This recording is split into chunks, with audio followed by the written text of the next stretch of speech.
bounds.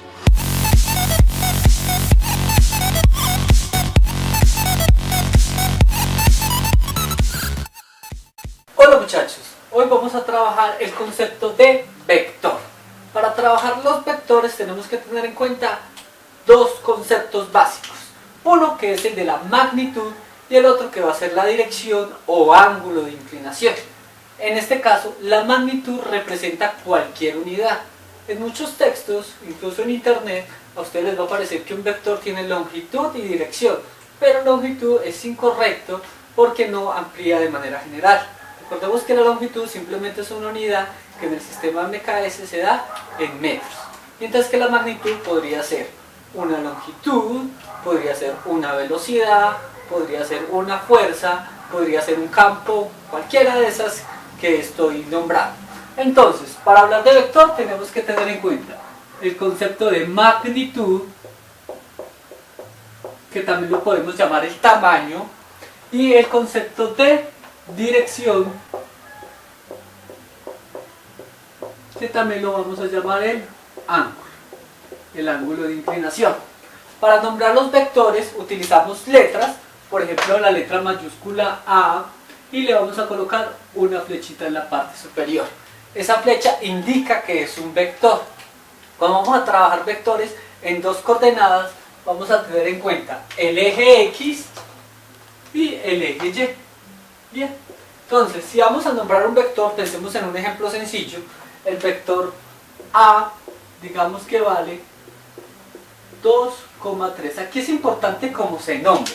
Un vector se escribe el vector con la flecha, se coloca al igual y se coloca la pareja cartesiana. Pero el hecho de que esté esta flecha acá significa que es un vector. Ubicamos ese punto en el plano cartesiano. Recordemos que la primera componente pertenece al eje X. Entonces contamos 1 y 2, justo acá. Y la segunda componente corresponde al eje Y. 1, 2 y 3. Y justo acá, que es el punto que corresponde a 2, 3, estaría señalado nuestro vector. ¿Qué hay que hacer ahí?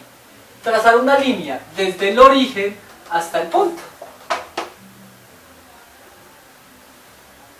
Y cuando hayamos trazado esta línea, vamos a colocar una flecha. De esta manera hemos graficado un vector. Notemos que este vector tiene una magnitud, un tamaño, y además acá forma un ángulo. A ese ángulo lo vamos a llamar alfa. ¿Bien? Y a esta magnitud que tenemos acá la vamos a llamar A, el mismo valor del vector, y le vamos a colocar una barrita que significa magnitud. Bien, entonces nuestro vector va a tener la magnitud que se coloca de esta manera y no hay necesidad de colocar la flecha, y el ángulo. Para referirnos al vector vamos a decir que del vector A vamos a sacar el ángulo y escribimos A de alfa. De esa manera obtendríamos el ángulo. Bien, ¿cómo se relacionan los vectores? En este caso, un vector, digamos un vector B, le vamos a decir que tiene una primera componente. Como la primera componente hace parte del eje X, la vamos a llamar Bx. Y la segunda componente es del eje Y, entonces la vamos a llamar By. Recuerden, para entender este concepto de manera clara, lo que hay que saber que es una pareja cartesiana, y a partir de ahí trazaríamos una línea desde el punto hasta el origen. Vamos a ver un segundo ejemplo de graficación de un vector. Si tenemos el vector C igual a menos 2,8, entonces sabemos en este caso que Cx es igual a menos 2. ¿Por qué coloqué la C? Porque es como lo estoy nombrando el vector. Cy va a ser igual a 8. Bien, entonces, ¿qué valor tiene en el eje X? Tiene un valor de menos 2, corremos 2, 1 y menos 2, justo acá. ¿Y qué valor tiene en el eje Y? 8. Entonces, 1, 2, 3, 4, 5, 6, 7 y 8. Entonces vamos a poner acá 8. Bien, entonces nuestro vector estaría ubicado justo aquí. Aquí trazamos el punto y vamos a trazar la línea desde el origen hasta el punto. Cogemos una regla, trazamos, aquí tenemos nuestro vector, hacemos la flecha, de esa manera queda graficado nuestro vector. ¿Cuáles son los componentes? De nuevo, esta es la magnitud, la llamamos C, le colocamos una barrita. Y nuestro ángulo alfa que es todo este, sería nuestro C de alfa. Bien, y de esa manera hemos obtenido las componentes de este vector.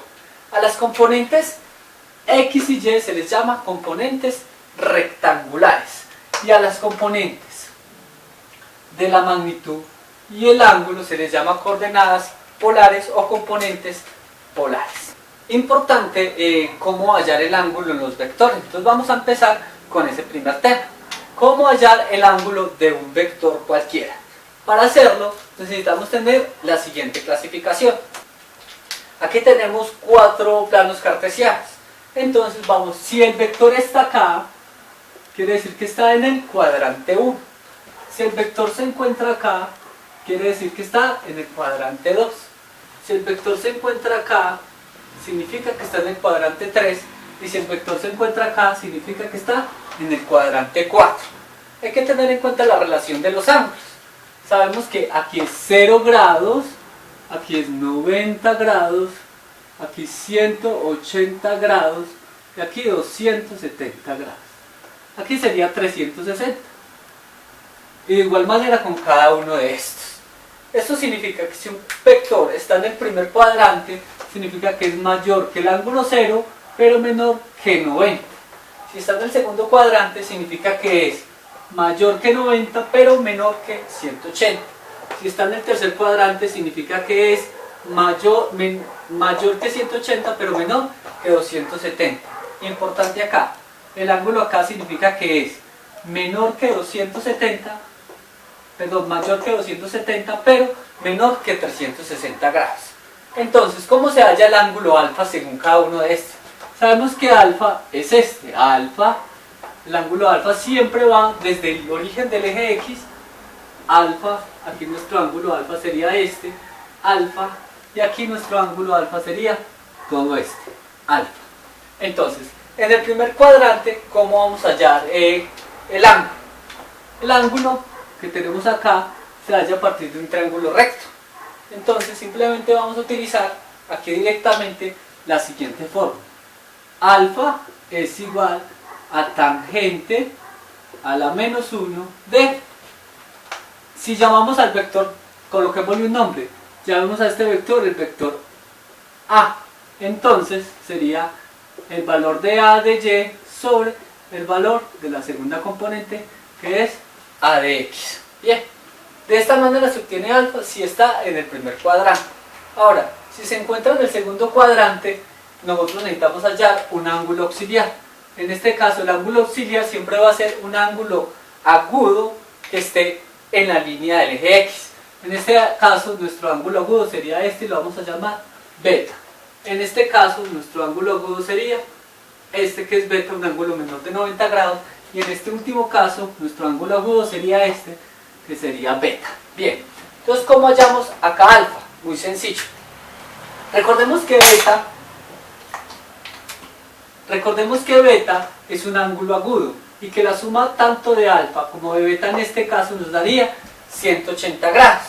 Entonces vamos a decir que el ángulo alfa es igual a los 180 grados que vale todo esto menos este ángulo.